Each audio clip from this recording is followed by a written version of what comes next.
Po kliknutí na položku stále menu budete mať možnosť spravovať a nastavovať jednotlivé ingrediencie, položky menu a kategórie. Nastavte si kategórie vašich položiek, zadajte názov a kliknite na pridať kategóriu. Môžete meniť poradie zobrazenia kategórií. Pri správe ingrediencií môžete jednotlivé ingrediencie upravovať, vymazávať a vytvárať nové. Pre vytvorenie novej ingrediencie kliknite na pridať ingredienciu. Zadajte názov, ostatné informácie a zvoľte, či má byť ingrediencia interná, teda že sa bude zobrazovať ako pevná súčasť jedla, alebo nemá byť interná a zákazník si ju následne v košíku môže z jedla odobrať alebo ju naopak do jedla pridať. Ingrediencie môžete podľa dostupnosti zapínať a vypínať.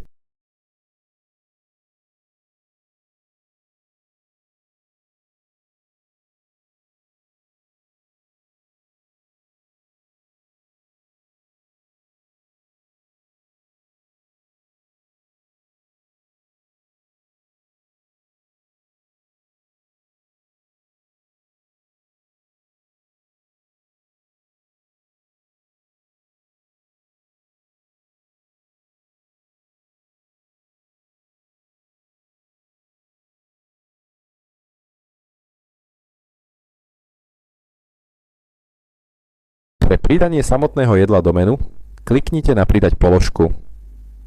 Zadajte názov jedla, vyberte do ktorej kategórie ho zaradíte, môžete pridať popis jedla, číslo na zoradenie v kategórii.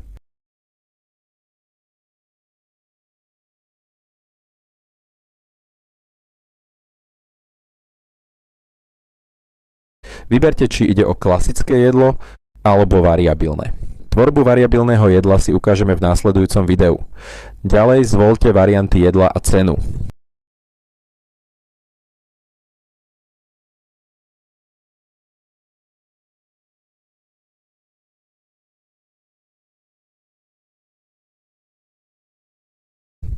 Môžete vybrať interné a voliteľné ingrediencie, zakliknúť ďalšie informácie, označiť alergény, pridať fotku a zahrnúť ďalšie príplatky.